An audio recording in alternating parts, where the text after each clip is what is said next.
Radio Amistad presenta Temas Vitales, un programa para toda la familia. Tratamos temas de sumo interés que le ayudarán en su vida cotidiana.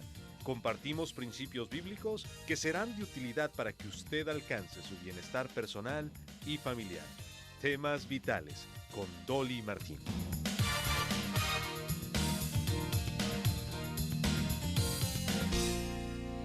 Todos nacemos con un corazón rebelde contra las autoridades y se nos tiene que entrenar a obedecer a nuestros padres, maestros y otras autoridades. En el tiempo de Jesucristo, los judíos odiaban a los romanos, quienes gobernaban Israel y mucho del mundo conocido en ese tiempo. Los soldados romanos y los gobernantes romanos eran crueles y fueron los que crucificaron a nuestro Salvador. Luego, leemos en el libro de Hechos de los Apóstoles cómo los discípulos sufrieron mucha persecución a mano de los romanos. Tal vez les sorprenda saber que el apóstol Pedro nos manda a ser sumisos a nuestras autoridades cívicas. Él escribe en su primer carta, capítulo 2 y versículos 13 y 14, sométanse por causa del Señor a toda autoridad humana, ya sea al rey como suprema autoridad o a los gobernadores que él envía para castigar a los que hacen el mal y reconocer a los que hacen el bien. Él dice que debemos someternos por causa del Señor. Él explica el significado de esta frase en el versículo 15, porque esta es la voluntad de Dios, que, practicando el bien, hagan callar la ignorancia de los insensatos. Él quiere que tengamos un comportamiento tan bueno que los malos no puedan decir nada en nuestra contra. Esto nos aplica a todos, pero aún más para los que no tienen papeles para estar legalmente en este país. Mi invitada hoy también enfatiza la importancia de ser buenos ciudadanos en su trabajo con inmigrantes. Me acompaña la abogada de inmigración Carolina Ortúzar Díaz. La licenciada Ortúzar es abogada en la firma Monti y Ramírez y las líneas de teléfonos ya están abiertas para que usted llame y haga consulta con la abogada. Llámenos al 713-520-7900. Abogada Ortúzar, bienvenida. Muchas gracias y un gusto estar aquí. Bueno, el tema que hemos recibido por teléfono y ustedes también están trabajando muy duro antes de ir al boletín de visas es lo de carga pública. Explíquenos lo que es esto. Claro que sí. Entonces tenemos que la nueva administración del presidente Trump emitió regulaciones que van a, en el fondo, van a revisar un poquito la historia de la persona en Estados Unidos cuando quiera hacerse residente de Estados Unidos. Y esas regulaciones tienen que ver con determinar si la persona fue una carga pública o se va a constituir una carga pública en el futuro. Entonces, los elementos que se miran, se hace un análisis de la totalidad de las circunstancias. Es un análisis, por ejemplo, de la edad de la persona. Si tiene menos de 18 años, más de 75, podría ser un problema. También si la persona sabe hablar inglés. Si la persona trabaja, si tiene educación, si a lo mejor ha tomado clases educacionales, eso va a entrar en juego, por ejemplo, ¿verdad? Entonces, tiene que ver en fondo con la posibilidad de que la persona tenga herramientas para trabajar y sostenerse por sí mismo. Y la otra parte que van a analizar es si la persona ha pedido ayuda al gobierno de Estados Unidos. Entonces, eso es la carga pública, que a lo mejor ciertos beneficios de gobierno realmente la persona no debió recibir porque eso constituye una carga pública. Por ejemplo, ¿qué? La ley es bastante específica. Tiene que ver específicamente con el recibir dinero en forma de cash, ¿verdad? Efectivo, dinero efectivo del gobierno. Okay. Por ejemplo, lo que tenga que ver con las estampillas de gobierno, la persona que es una persona indocumentada y que está buscando ser residente permanente no debe recibir estos beneficios de dinero en efectivo. También beneficios que tengan que ver con el Medicare, el Medicaid. También la persona no debe recibir estos beneficios, que son los beneficios federales. Aunque a uno de ellos es beneficio estatal, pero también se le incluye como una ayuda de gobierno que no debe recibirse, que puede jugar en contra de la persona, ¿verdad? Entonces, cuando entran en efecto estas regulaciones, a ciertos beneficios que aunque se recibieron no le van a afectar a la persona, dependiendo de cuándo. Pero entonces, todas esas resoluciones quedaron paradas, no entraron en vigor porque hay una demanda federal. Contra la administración. Contra las nuevas regulaciones. Okay. y llegó hasta la Corte Suprema, y la Corte Suprema la semana pasada, o esta semana, ya perdí la noción del tiempo, acaba de decidir que estas regulaciones pueden entrar en vigor, mientras la demanda esté pendiente. Entonces, si entran en vigor, vamos a ver una serie de movimientos realmente para las personas, especialmente que están haciendo residentes ahora, que no han sometido su solicitud todavía. Las personas que tienen un caso de residencia pendiente no se van a afectar. No tienen un efecto retroactivo. Pero las personas que están a punto entonces de someter su solicitud de residencia, hay que tener mucho cuidado para saber cómo se van a responder esas preguntas. Todavía tenemos un poquito de tiempo porque no hemos recibido notificación del gobierno acerca de cuándo efectivamente ya las nuevas regulaciones van a entrar en vigor. Especialmente vamos a tener dolores de cabeza porque tenemos nuevas formas que hay que llenar y que hay que firmar con una nueva vigencia, porque van a entrar en todas estas preguntas, ¿verdad? Es bien importante también dejarles saber a las personas que a lo mejor están indocumentadas en Estados Unidos, tienen hijos ciudadanos. Los beneficios que los hijos ciudadanos reciban no deberían afectarle a la persona que está aplicando la residencia. Me parece que puede entrar en juego como un elemento, pero no es algo que va a descalificar a la persona. Por ejemplo, si alguien viene aquí para ayuda médica para su hijo y no tiene documentos, bueno, ninguno tiene documentos. No, el hijo no nació aquí, pero están recibiendo... Eso es diferente. Eso es diferente. Eso es diferente. Estamos hablando de si la persona tiene hijos ciudadanos y como hijos, como personas ciudadanas tienen derecho a recibir el beneficio federal no estampilla, sino que chip, por ejemplo, que es casi una aseguranza, ¿verdad? Sí. No debería afectarle a la mamá o al papá. Que está pidiendo es muy diferente si entramos en beneficios que la persona realmente no califica, ¿verdad? Muy bien.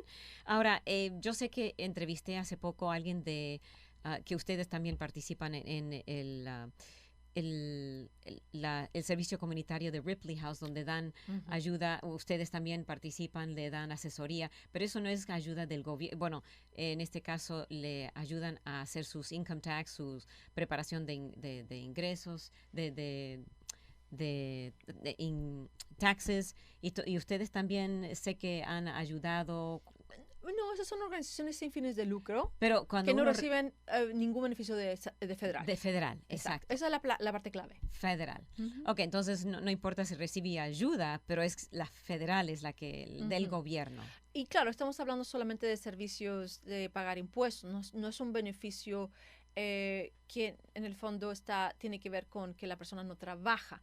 No tiene una conexión entre si la persona no tiene suficiente dinero para pagar esos servicios de alguna manera, se puede decir. Mientras la organización sea sin fines de lucro y reciba esos beneficios por parte de una organización que son privados, los fondos, no tendría ningún efecto. Muy bien, entonces no sé si eso le quedó claro. Si no, llámenos y podemos aclarar esa situación de eso de carga pública. Y repasando la parte que más le confunde a la gente, si ha pedido ayuda del gobierno. Y la verdad es que la ley es bastante específica, dice si ha recibido. No si ha pedido. No, si ha recibido. Porque lamentablemente muchas veces las personas llegan a una asociación en que le dicen, no, usted puede calificar un consejo erróneo. Pero después se dan cuenta que no es un beneficio que realmente ellos calificaban o que podría afectarles con su caso migratorio. Con tal que no lo reciban, es la parte clave. ¡Qué bueno! Y la otra parte clave también es que es la persona que está buscando la residencia tiene que recibir el beneficio. No el cónyuge o otro miembro de la familia. Claro. Muy bien. Entonces, gracias por ayudarnos a entender estas leyes que...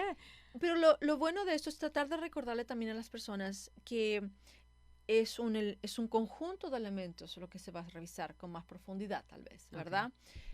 Volvemos a los estudios, la educación, su historia de trabajo. Eso cuenta mucho. Cuenta mucho. Educación especial. El inglés. El inglés. Aprender el inglés es súper importante. Muy importante. Y puntos, cada uno es punto, y entre más puntos tiene uno, mejor se ve su caso. Muy bien. Repasando entonces inglés, educación y, la edad, si es entre 18 y 70, es más... 75. 75, wow. Qué bueno. Y claro, el cambio que hay es que las personas actualmente, ¿cierto? Cuando someten su aplicación de residencia, supongamos que es el esposo el que está siendo residente Ujú, y la esposa a lo mejor no trabaja y ella es la ciudadana. ujú. El hecho de mostrar que la persona, que el extranjero no va a ser una carga pública, se compensaba a lo mejor con alguien que fuera un copatrocinador en el caso, que se llama en inglés joint sponsor, ¿verdad? Si tenemos a otro familiar que pudiera mostrar al gobierno de Estados Unidos que esa persona trabaja y gana suficiente para hacerse responsable económicamente Ujú. de la persona extranjera, eso era suficiente para establecer que el extranjero no va a ser una carga para el gobierno. Pero ahora no es suficiente. Esa es la parte clave. Fue suficiente antes, pero han Claro, cambiado la ese es ley. el cambio más radical. Ok, entonces es más importante que la persona tenga suficiente ingreso para probar de que no va a ser carga, no dependiendo de otros. Exacto, y por ejemplo, también va a entrar en juego las propiedades, los bienes, que la persona pueda mostrar que ya son dueños, Ujú. si están comprando casa, si tienen a lo mejor una propiedad, un bien raíz, un vehículo, Ujú. todo eso cuenta a favor como mostrar que la persona, aunque no tenga un income suficiente, pero o ganancia, ¿cierto?, de salario, pero lo puede comenzar con el valor de la propiedad. Ahora, si está pagando sobre la casa o el auto, no cuenta tan... Tenemos que entrar en un análisis financiero, Sí, saber pero cuánto hay que... o sea, no queremos que ahora la gente vaya, oh, no, tengo que comprar casa y auto, y se endeudan, y eso tampoco es bueno, me imagino. Claro, sí, finalmente la persona realmente está comprando una casa, pero no hay equity, Sí, en sí. inglés se llama, o a lo mejor realmente suficiente, que han pagado suficiente en la casa, puede que no sea suficiente para Ok. compensarlo. Ok, muy bien. Ok, ese es un punto, muy bien. Si tiene preguntas, otra vez llámenos, 713-520-7900. ¿Quiere darnos el boletín de visas? Claro que sí, muy importante las personas entonces que están en este proceso de hacerse residentes de Estados Unidos, dentro de Estados Unidos. Estamos esperando probablemente una petición familiar y vamos a ver de México. Por ejemplo, de México, las peticiones de hermanos mexicanos van en 1999. Si soy de Argentina, Chile, Salvador, Honduras, Centroamérica, van en el 2007, las Ok. peticiones de hermanos. Ok. Es una gran diferencia. Si tengo, por ejemplo, si yo soy mayor de edad, Ujú. tengo más de 21 años y mi padre o mi madre son ciudadanos, entonces es la categoría 1 si soy soltero, y para México van muy atrasados, van en 1999 como los hermanos, pero para Centroamérica y otros países de Europa también y Sudamérica van en el 2014. Oh, muy bien. Y si me casé, está más atrasado. Si mi papá me está pidiendo que es ciudadano, pero me casé, van en el 2008. Ok. Y México, van en el año 2000. Oh, Entonces, recordemos que los padres residentes, las personas que son residentes, pueden pedir a sus hijos con tal que sean solteros. No importa la edad que tengan. Las personas que son ciudadanas pueden pedir a sus hijos solteros o casados. ok. ¿Okay? ¿Ciudadanos tienen más rápido o no? No importa. Depende. Si la categoría que le llamamos es inmediata, no hay espera. Como si fuera inmediata, es un esposo a otro esposo, a hijos mayores de 21 años ciudadanos a los padres, o padres ciudadanos pidiendo a los hijos solteros menores de 21. Esas son las peticiones inmediatas. Y eso no importa si el que está pidiendo es residente o ciudadano, no importa. No, debe ser ciudadano. Ciudadano, ok. Sí. Y cuando entramos a las categorías de preferencia es cuando la persona que está solicitando la visa es un residente. Okay. O si soy ciudadana y ya mis hijos están casados, en el fondo. Ok. Muy bien, ahí tiene el boletín de visas y si tiene otra vez preguntas, llámenos. Ustedes siguen teniendo, bueno, doy el número otra vez, 713-520-7900. Ustedes siguen cada sábado o una vez al mes? Estamos haciendo 2 seminarios al mes, uno un sábado en la mañana, como a las 9 de la mañana, y otro el día miércoles. Y el próximo va a ser el seminario 15 de febrero. De febrero, ok. Que es un sábado, y el 19 de febrero, que es un día miércoles en la tarde, a las 6. Y en esos seminarios, ¿qué debe traer las personas? Claro, porque el propósito del seminario es dar un poquito de información y Ujú. también recibir sus preguntas y dar una consulta gratuita. Ok. Entonces, es bien importante para nosotros poder darle una buena opinión contundente basada en la documentación que podamos ver. Por ejemplo, si la persona entró legalmente, sería bueno ver su documentación de entrada legal. Si tiene una petición familiar de algún padre, esposo, hermanos, traer la petición Traer. para confirmar la fecha y alguna historia que tenga con inmigración, recibos con inmigración muy en bien. general. Siga en sintonía, vamos a la primera pausa y después seguimos con más de inmigración aquí en Temas Vitales. Solo un minuto. Cuando Adán y Eva escucharon a Satanás en el huerto del Edén, el mundo fue invadido por el pecado y desde entonces hemos tenido luchas con él. Con el tiempo, nuestro mundo se ha contaminado moral y espiritualmente. Nacimos físicamente vivos, pero espiritualmente muertos y en rebelión contra el Señor. No obstante, al confiar en Cristo como nuestro Salvador, recibimos una nueva naturaleza y el regalo del Espíritu Santo. Esto significa que los creyentes tienen el poder de rechazar el pecado y vivir en santidad. Vivir en santidad en el mundo es difícil, pero podemos encontrar apoyo y aliento de otros que han recibido a Jesucristo como Salvador. Los buenos amigos y los consejeros de confianza nos ayudarán a mantenernos orientados hacia el Hijo de Dios. Para más información, visite encontacto.org. Usted está escuchando Temas Vitales en Radio Amistad. Quédese con nosotros. Con usted aquí en el programa Temas Vitales, Dolly Martín, con mi invitada, la licenciada Carolina Ortúzar Díaz. La licenciada Ortúzar trabaja con la firma Monti Ramírez, con Sara Monti, que siempre está con nosotros, pero hoy no pudo estar. Y que es un placer tener a la licenciada Carolina Ortúzar con nosotros. Ya hemos hablado, si recién nos acompaña, acerca de explicar lo de carga pública, qué es una carga pública. Y ya nos dio el boletín de visas. Vamos a hablar ahora a algunas otras cosas muy importantes para los que tienen deseos de legalizar su estatus, la importancia de hacer su declaración de impuestos. Claro que sí, porque la fecha límite para hacer sus impuestos es abril 15. Es una pregunta de la ciudadanía. Entonces, siempre recibimos estas preguntas. ¿Debo hacer mis impuestos? ¿Y cómo lo hago? Etcétera.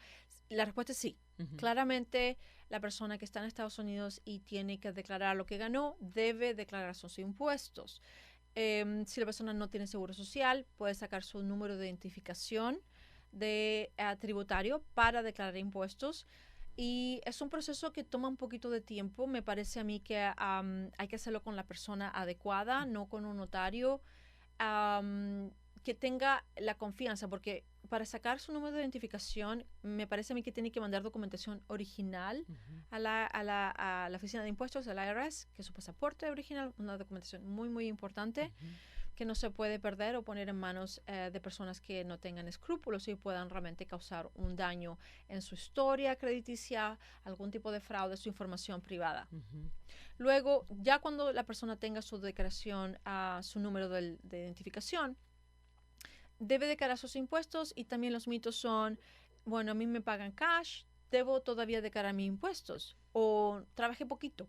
Realmente la ley no diferencia, la obligación es declarar lo que la persona ganó y por eso es tan importante ir con alguna organización o con algún contador público que tenga experiencia, que sean registrados por la IRS para declarar sus impuestos, porque lo que hace el contador simplemente es recaudar información de lo que ganó, con cash o no efectivo, y mucho está basado en su propia palabra. Debe haber una relación de confianza y también de honestidad en ese sentido.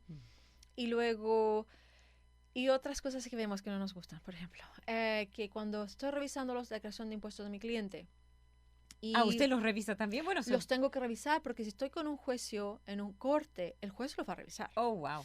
Entonces va a ir línea por línea mirando, ok, ¿quiénes son sus dependientes? Y los dependientes son un sobrino o una persona que vive en México, eso va a ser una banderita roja. Sí, es un problema.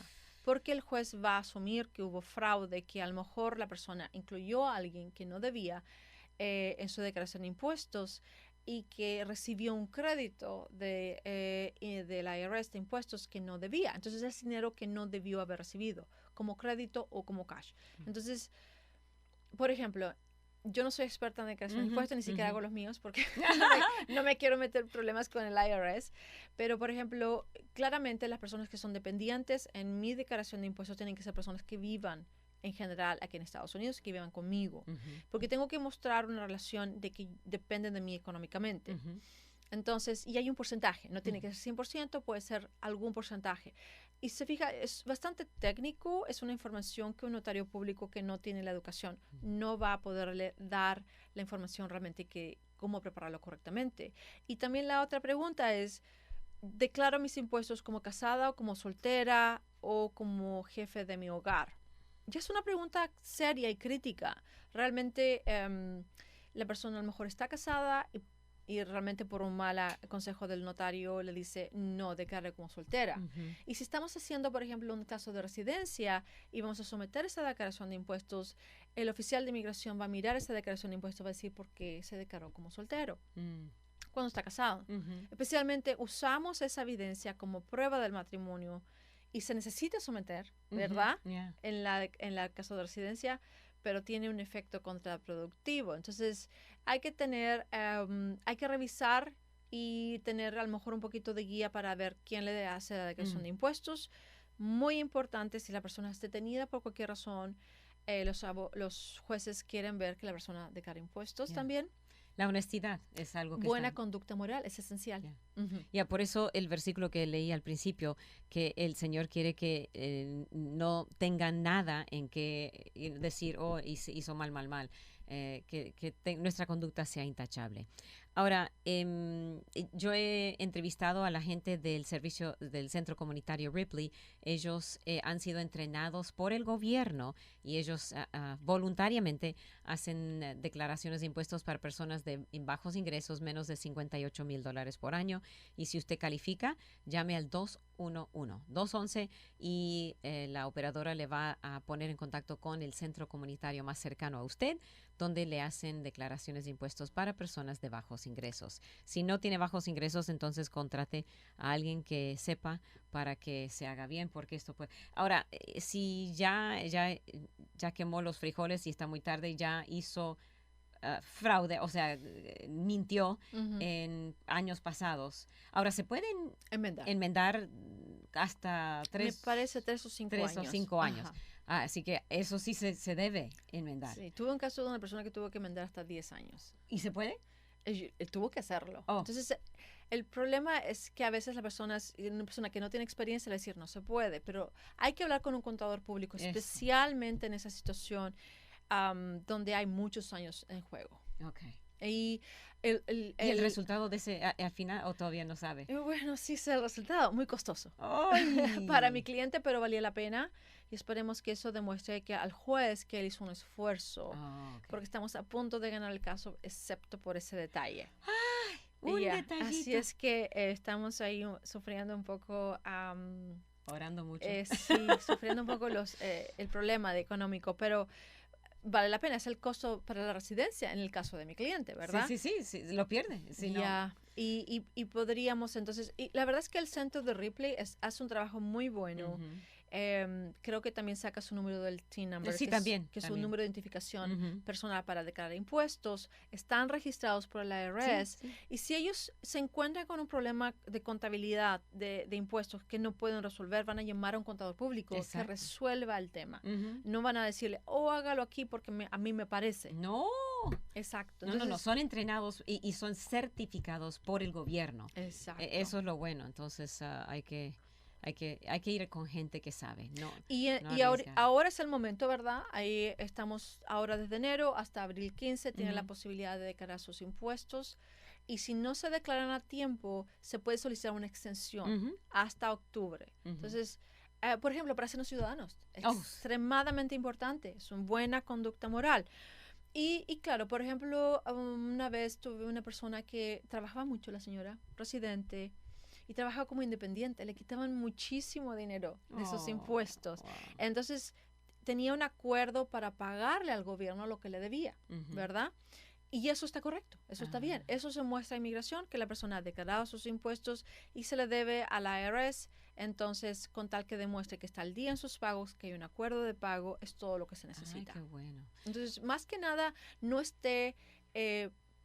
tenga susto, ¿verdad? De enfrentarse a la situación y hablar con personas profesionales que le den una guía y le ayuden a resolver cualquier problema que tenga. Ok. Ahora estoy mirando y tengo varias preguntas que entraron todos de una rápido. Ok, esta oyente es ciudadana y quiere arreglar a sus padres y traérselos de México. La pregunta, ¿cuánto tiempo se lleva el proceso y cuánto cuesta? Aproximadamente está demorando un caso de proceso consular que le llamamos como 15 meses, porque el proceso empieza con una petición familiar y va a ser separada para cada padre y eso toma aproximadamente un año en aprobarse. Y una vez que la petición se aprueba, se puede empezar el proceso consular para hacer la cita en Ciudad Juárez. Entonces, la cita se demora más o menos 4 meses en llegarnos, ¿verdad? Después de que se aprueba la petición familiar. ¿Cuánto cuesta? La petición familiar está a punto de subir los costos de inmigración. De hecho, ahora cuesta $535 por persona la petición y luego el proceso consular $445 por persona. Okay. Además, hay un cargo que va a tener que pagar directamente en Ciudad Juárez, estamos hablando de México, al doctor, que tiene que hacer un examen médico a cada padre, y eso está caro, está como casi $500. ¿Por un examen médico? No es un examen para saber la condición médica de la persona, sino que es para asegurarse que la persona ha cumplido con todas las inmunizaciones, vacunas de Estados Unidos. Es un requisito de salud. Wow. Y hablando de padres, ¿verdad? Si son un poquito ya mayores, lo que hemos estado usando para evidencia de que no va a ser una carga pública. Precisamente hay muchas personas mayores que ya tienen su aseguranza en México, por ejemplo, tienen su jubilación. Traer esa información a la cita va a ser bastante importante, más que nunca ahora. Okay. Muy bien, una pregunta más antes de la pausa. ¿Puede explicar los 2 puntos de la visa F4, ya que hay 2 gráficos, A y B? Sí.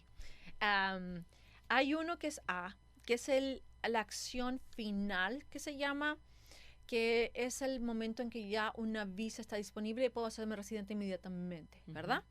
Pero como hay tanta confusión, incluso al Departamento de Estado, para saber cuántas visas realmente están disponibles. Hay muchas visas que no se usan. ¿Por qué hablamos de visas? Porque estamos hablando de categorías de preferencia. Y esa categoría de preferencia no es una visa inmediata, sino que es una visa de preferencia que toma tiempo en entrar, hacerse vigente. Y es una visa de inmigrante, que estamos hablando de la residencia permanente. Entonces, esos son los términos a veces confusos. No estamos hablando de una visa turista, ¿verdad? Entonces, si miramos la columna, ¿cierto? A, miramos que la fecha para, por ejemplo, para México es realmente del 98, la fecha de residencia. Pero si miramos la otra columna, dice que realmente ya puedo aplicar a la residencia si mi petición es del 99. Hay un año de diferencia, ¿se fija? Entonces, aunque yo no pueda aplicar residencia ahora porque no hay una visa disponible ahora, el gobierno de Estados Unidos me está permitiendo aplicar a mi residencia con un año de anticipación. Aunque no hay una visa disponible, pero sabiendo que ya va a estar disponible, me permiten entrar en el proceso de residencia y así el Departamento de Estado tiene pueden contar con más precisión cuántas visas quedan y cuántas visas no quedan. Entonces, si la persona realmente tiene una petición del año 98, en teoría no puede aplicar porque no hay una visa disponible. Pero si miramos a la tabla B, sí hay una visa, sí puede aplicar la residencia con un año de anticipación. Ahora, cada mes cambia. Ay. Cada mes tengo que fijarme si el Departamento de Estado me va a permitir usar la fecha más pronta o no. Y es un análisis de cada mes. Entonces hay que mirarlo conjunto con la información que me da inmigración.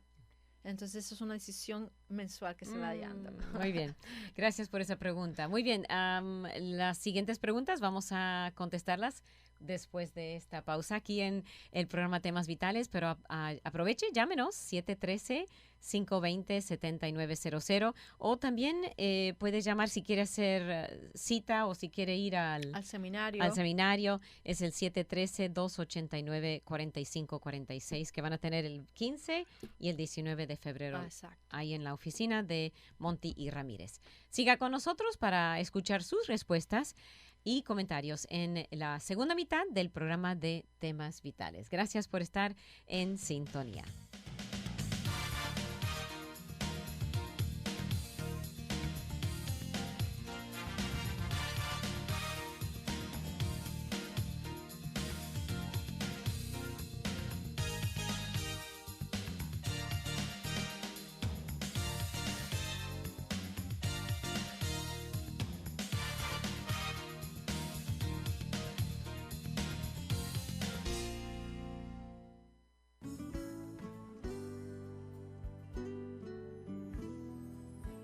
¿Recuerda usted el lugar y el momento cuando escuchó por primera vez la verdad del Evangelio?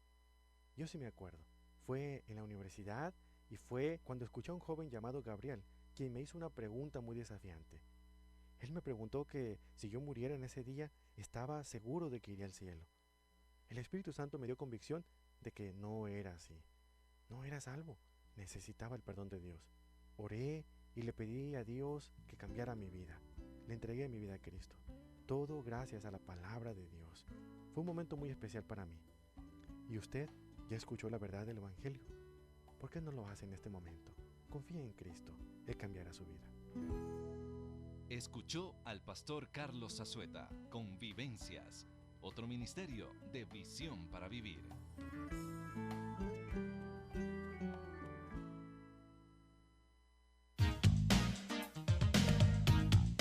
Usted está escuchando Temas Vitales en Radio Amistad.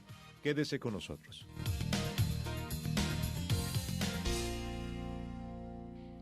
Seguimos con usted aquí en el programa de Temas Vitales. Gracias por acompañarnos y gracias por hacer sus preguntas. Vamos a ir una por una y otra vez el número telefónico para llamar, si está escuchando la radio, 713-520-7900. La mayoría. No, tenemos ya varias preguntas, tanto de Facebook como también de la radio. Esta es de Facebook, dice: mi hijo este año cumple 21 años, mi esposo y yo tenemos posibilidad de que él nos pueda pedir, somos mexicanos, entramos legal hace 21 años. Wow, mucho tiempo, ¿verdad? Los años que tiene su hijo. Felicidades. Si puede arreglar su residencia, puede entrar el proceso de residencia, pero la parte clave de su caso es mostrar que entró legalmente. ¿Cómo muestra que entró legalmente? En general, ¿cierto? La persona entraba con una visa. A veces en ese tiempo había algo que se llama la matrícula, la Border Crossing Card es la palabra en inglés, ¿cierto? O la tarjeta local. Okay. Pero entonces no es suficiente tener esa tarjeta local para mostrar que yo entré legalmente. Tengo que probar que una fecha, ¿verdad? O a lo mejor estamparon el pasaporte con la entrada legal, pero realmente lo que está buscando inmigración es el permiso, que es la forma I-94, que se otorga a la persona cuando entra a Estados Unidos y especialmente cuando pasa el checkpoint. Entonces, las personas que vivían en la frontera, ¿verdad? O que viven en la frontera, tienen de alguna manera más flexibilidad para entrar y salir de México a Estados Unidos. Pero hay un rango, 72 millas desde la frontera.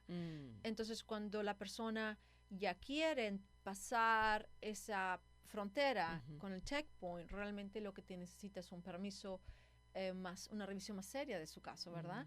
Y es ahí donde emiten la forma I-94. Si no la tiene, va a tener que empiece ya a prepararse y hay que mandar a pedir ese documento y no es tan fácil encontrarlo.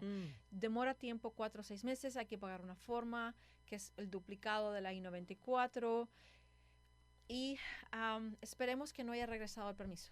Muchas personas se quedaban y mandaban el permiso por el bus, entonces el problema es que al momento de la entrevista el oficial va a ver que hay una entrada y que hay una salida. Entonces, hay que ser honestos. Hay que presentar evidencia, hay que encontrar la evidencia, que también se puede tratar de pedir a través de la FOIA o una solicitud la frontera que nos dé los récords de entradas y salidas, pero hay que explicar esa salida. Okay.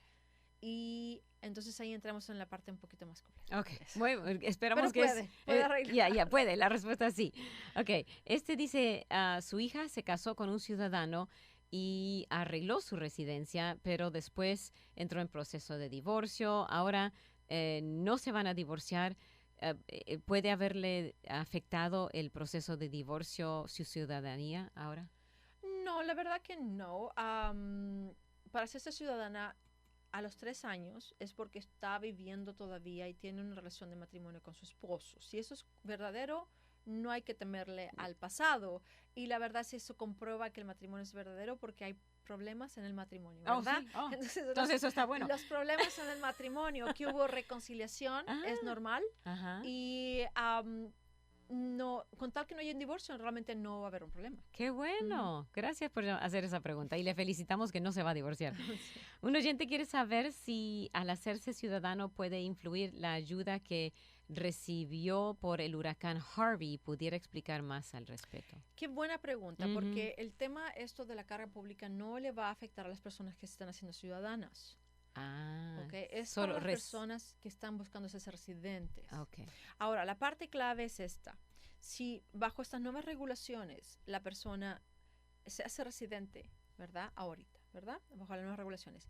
Y oculta alguna información de que no, de que a lo mejor recibió una carga pública, luego eso le va a afectar en el futuro a la persona para ser ciudadana. ¿O es peor mentir que ser honesto? Absolutamente. Tiene que venir con la información y venir preparados para analizar el tema de una manera total.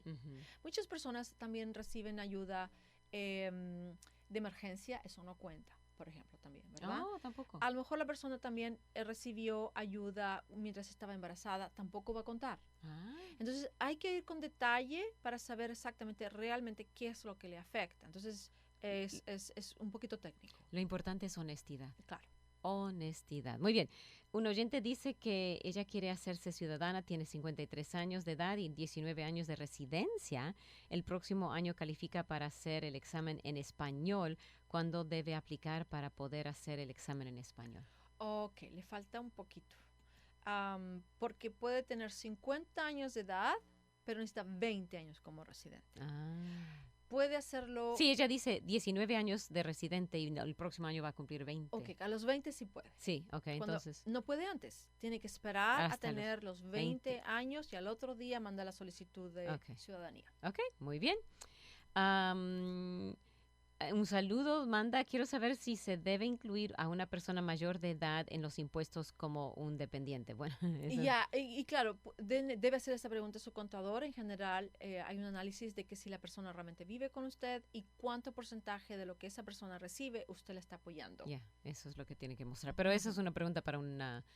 CPA, un contador público. Un oyente dice que está esperando la cita para la residencia en Juárez, pero su abogado le dijo que es mejor que espere para que las leyes cambien. Ella sufrió un accidente de auto, califica este accidente como un agravio que le pueda ayudar a acelerar sus documentos. No, la segunda pregunta. El agravio de un accidente no va a afectarle. De hecho, si la persona que está yendo a Ciudad Juárez, por ejemplo, o a su cita consular, tiene algún problema médico que le inhabilita para trabajar, podríamos entrar en un análisis más profundo que va a necesitar, por ejemplo, el peticionario mostrar que a lo mejor tiene una aseguranza privada, que va a mostrar que la persona va a poder recibir la atención médica, pero con una aseguranza privada. De hecho, ya se está pidiendo. Pero entonces... La otra pregunta es si el abogado le está aconsejando no viajar a Ciudad Juárez. Claramente siga el consejo de su abogado, pero el hecho de que no lo haga ahora no significa que las leyes van a cambiar para mejor. Entonces, la razón por la cual el abogado le está diciendo que espere probablemente tenga más que ver con que las leyes actuales le están afectando. Y si las leyes actuales están afectando, eso es hace mucho riesgo salir de Estados Unidos a su cita, porque la persona cuando ya está fuera, si hay un problema serio, ya no va a poder regresar, a lo mejor nunca. Muy bien, gracias por esa pregunta. Dice, ¿cuánto tiempo más puede tardar en llegar la residencia? Ella es de Honduras, llegó aquí desde octubre del año pasado, ya que todo fue aceptado, solo está esperando le llegue el documento.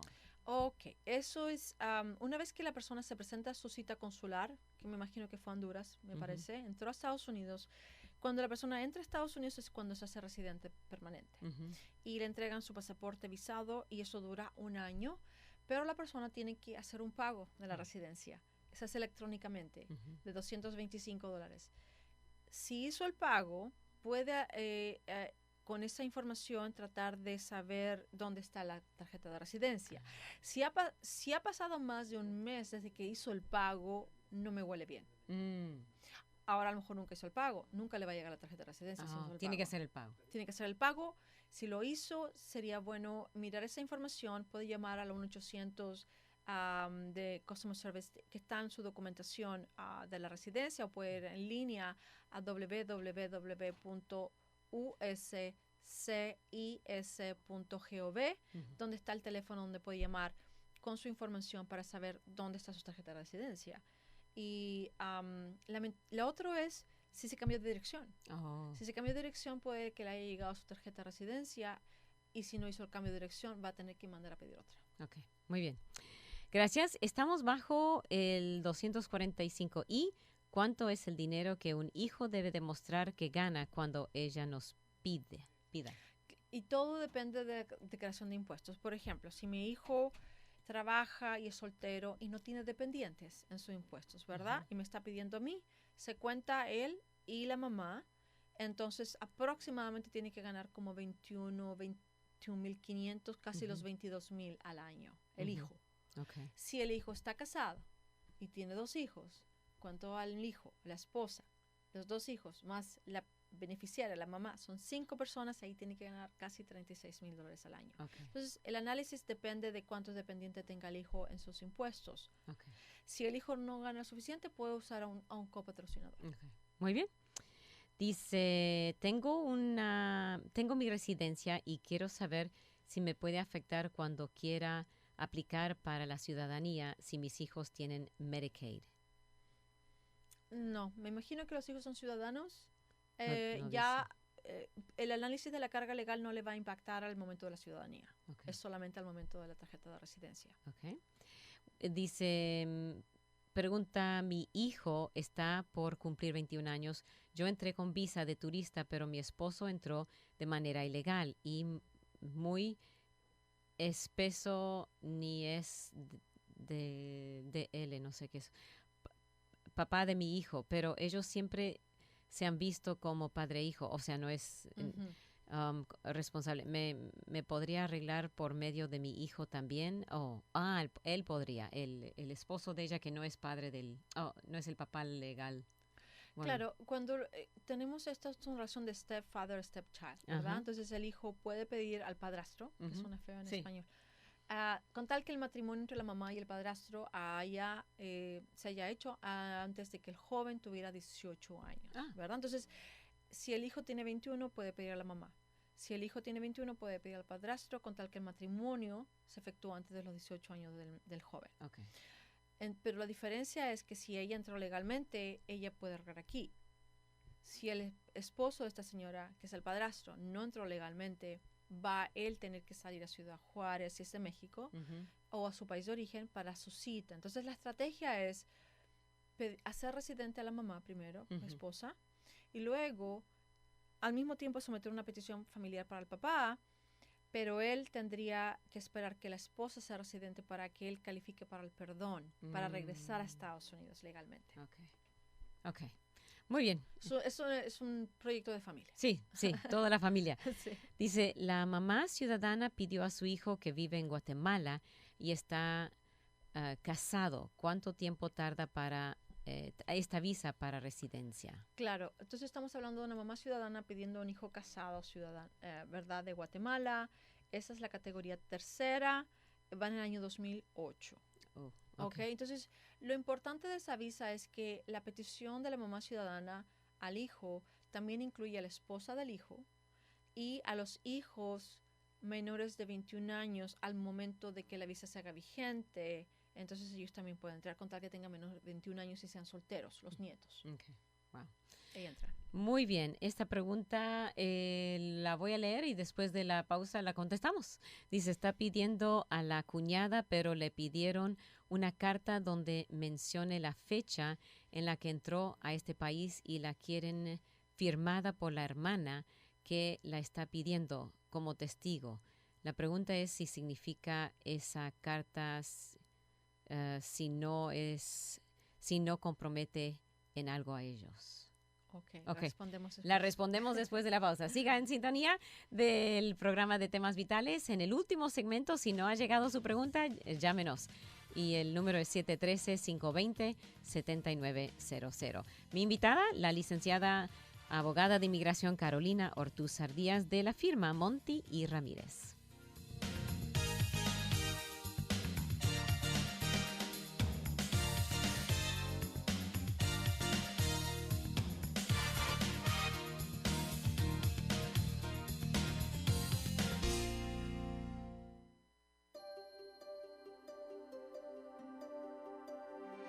Momentos de la creación.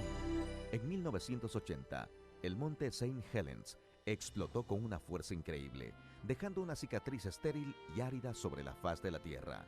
Hola, soy Milton de los Santos en Momentos de la creación. En base a las expectativas del lento paso de la evolución, el establecimiento científico dijo que pasarían generaciones antes que la vida regrese al área. Sin embargo, el Servicio Forestal de los Estados Unidos ha reportado que virtualmente todas las especies que vivían en el área antes de la erupción ya habían regresado en solo 5 años después. En la mayoría, pero no en todos los casos, las poblaciones eran mucho más pequeñas que antes de la erupción, pero habían regresado. Como resultado, los científicos están sorprendidos de la velocidad que la vida está regresando al monte St. Helens. Fuerzas inesperadas ayudaron a causar esta transformación.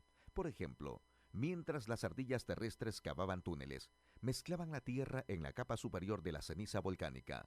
Árboles en semilla, protegidos durante la explosión por nieve espesa, y los desechos de otros árboles, proveyeron la base para un casi instantáneo, si no alto, nuevo bosque que ha crecido durante los pocos años siguientes desde la explosión.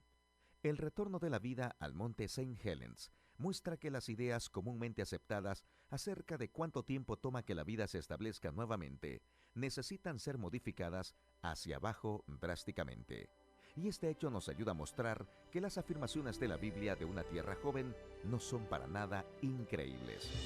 Para una copia de este programa, escríbanos a Momentos de la Creación, P.O. Box 839, Foley, Minnesota 56329, Estados Unidos, y solicite la copia número 493.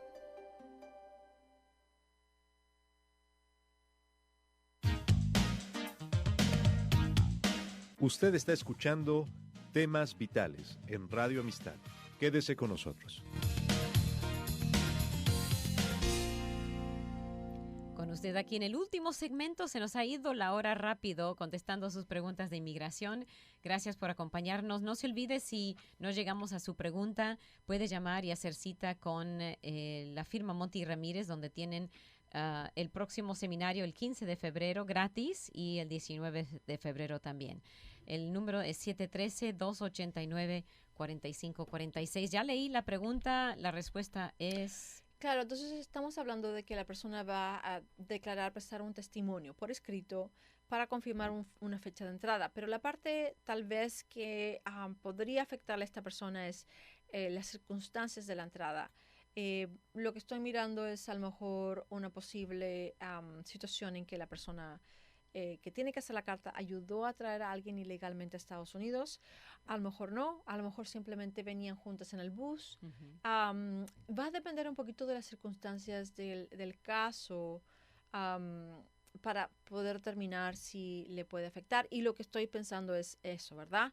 La posibilidad de que se diga que la persona lo trajo a alguien ilegalmente, que es algo en inglés, menor de edad. smuggling. Si es los dos adultos, Claro. no están. No debería ser un problema. Okay. Si es un menor de edad, claramente hay un adulto que está trayendo al menor. Ok, muy bien. ¿Qué pasa si tengo que salir y mi esposo está muy enfermo?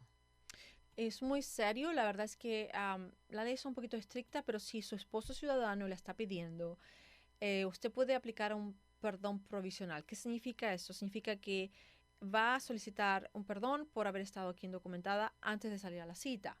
Y si sale con ese perdón aprobado, en Ciudad Juárez, la estadía en Ciudad Juárez solamente son 2 semanas. Y luego, si es Centroamérica, es 4 semanas el proceso en general dura para regresar a Estados Unidos legalmente. Pero es crítico, no puede salir realmente sin este perdón provisional. No todos califican para el perdón provisional, hay que mirar la historia de la persona. Si tiene un récord limpio, en teoría va a calificar. Pero antes de salir de Estados Unidos, definitivamente converse con un abogado para que revise su caso y vea, analice un poco más, ¿cierto? Su historia. Solamente un ejemplo. En Centroamérica, por ejemplo, hay muchas personas, he tenido clientes que han llegado a la cita y le dicen, ¿sabes qué? Vemos aquí que tu hermana usó tu nombre para conseguir el TPS. No necesariamente eso le afecta a la persona, no lo sabía ella, no le afectó en ese momento, pero hay situaciones en nuestros países de origen que a lo mejor pueden afectarnos porque tienen acceso a los registros civiles, matrimonios, nombres, etcétera. Entonces hay que tener una revisión completa del caso. Un oyente dice que aplicó para residencia el 13 de octubre del 2019. Él ha recibido la tarjeta dorada. ¿Él le va a afectar esta ayuda para obtener su residencia? Si ya recibió su tarjeta de residencia, las nuevas guías de inmigración no le deberían afectar. Y el análisis de la tarjeta dorada no es tan fácil. Me parece que puede que no constituya una carga de gobierno. Pero definitivamente también hay que mirar la aplicación que él sometió. Cuando se hizo residente, si constituye una carga pública, hay una pregunta en la solicitud de residencia, ¿alguna vez usted ha pedido ayuda del gobierno? Y si la respuesta fue no, tal vez hay alguna discrepancia, pero la pregunta clave también ¿es una carga pública? Entonces realmente las leyes están cambiando un poquito. Me parece que no antes, podría ser ahora, no estoy segura realmente. Muy bien. Pero no debería afectar a la ciudadanía. No, si está recibiéndolo ahora, por ejemplo. Esta oyente es ciudadana y ella le arregló a la persona con la que ahora se ha divorciado. La pregunta es si ella puede volver a casarse con el que es el papá de su hijo y el cual no tiene documentos, pero que ella le arreglaría. Ella no va a tener problemas. Lo que va a pasar es que cuando ella someta la petición para el papá de sus hijos, van a entrar en una investigación. Por ejemplo, ella tenía hijos, luego se casa, parece se divorcia, ¿verdad? Y luego se volvió a casar y antes tuvo hijos. Hay que mirar un poco la historia. Si se divorció y luego tuvo una pareja, tuvo hijos, bueno, la persona puede rehacer su vida. Pero es la historia, hay que mirarla, cuándo nacieron esos hijos, mientras estaba casada con su primer esposo o no, si esa información se dio a luz. Y realmente la persona que es ciudadana no tiene un problema, es la persona que ella está pidiendo para demostrar que realmente este matrimonio es de verdad. Y las circunstancias, digamos, de los hijos, el divorcio, etcétera, la historia cronológica de qué pasó primero. Muy bien. Esta pregunta, mi esposo puede solicitar el examen de ciudadanía en español. Él tiene 20 años con la ciudadanía, debe ser residencia, ¿no? Y tiene 47 años. Le faltan 3 años, porque tiene que tener por lo menos 50 años de edad para hacerla en español. Aunque tenga 20 años Son 2 requisitos. Tiene que tener los 2. Y la residencia. Muy bien. Esta oyente pide que hable de la visa 42B, la cual fue aprobada para los padres que tienen hijos con atención o cuidados especiales. No es una ley, no fue aprobada. Estaban en los libros por mucho tiempo. Es un alivio o una forma de pelear mi deportación en corte. La forma se llama 42B. Es una sección de la ley que dice que si la persona puede probar al juez, está en procedimiento de deportación y puede probar al juez que sus hijos ciudadanos o su esposa o sus padres van a sufrir un sufrimiento excepcional y único, la persona podría ganar la residencia. No es un requisito que los hijos tengan un problema médico. El análisis es total a todas las circunstancias de la familia, ¿verdad? Okay. Claramente, si la persona tiene familiares que son ciudadanos o residentes, hijos, esposa o padres que tienen un problema médico, va a tener un mejor caso para ganar en corte. Okay. Pero no necesariamente la parte médica es suficiente. O es un requisito, no es un requisito, es un elemento, ¿verdad? Okay. Y qué tan fácil se puede ganar eso en corte. Entonces, no es una ley, es un proceso que se lleva en corte, que se llama cancelación de la deportación por el tiempo, y efectivamente hay visas, porque si la persona gana el caso en corte, yo tengo casos en corte que se ganaron, pero no han recibido su residencia porque estamos esperando visas. Solamente se emiten aproximadamente 4,000 al año, muy poquito. Entonces, si la persona, aunque gane el caso y no hay visas disponibles, hay que esperar hasta el próximo año. Okay. Pero no es una ley, nos acaba de aprobar, ha existido por mucho tiempo. Okay. Probablemente en el año 96. Ok, dice, mi hijo es ciudadano, pero aún tiene 5 años. Nosotros estamos con visa de turista y hacemos taxes y todo lo legal. Tenemos 6 años en este país. ¿Qué me recomienda hacer? Porque le pedimos Medicare y estampillas. ¿Ya no debemos de pedirlas? Las estampillas no se recomienda para nada, porque las estampillas es un beneficio que recibe realmente la familia. Y es un beneficio de dinero en efectivo que siempre va a tener un efecto negativo en el caso. Okay.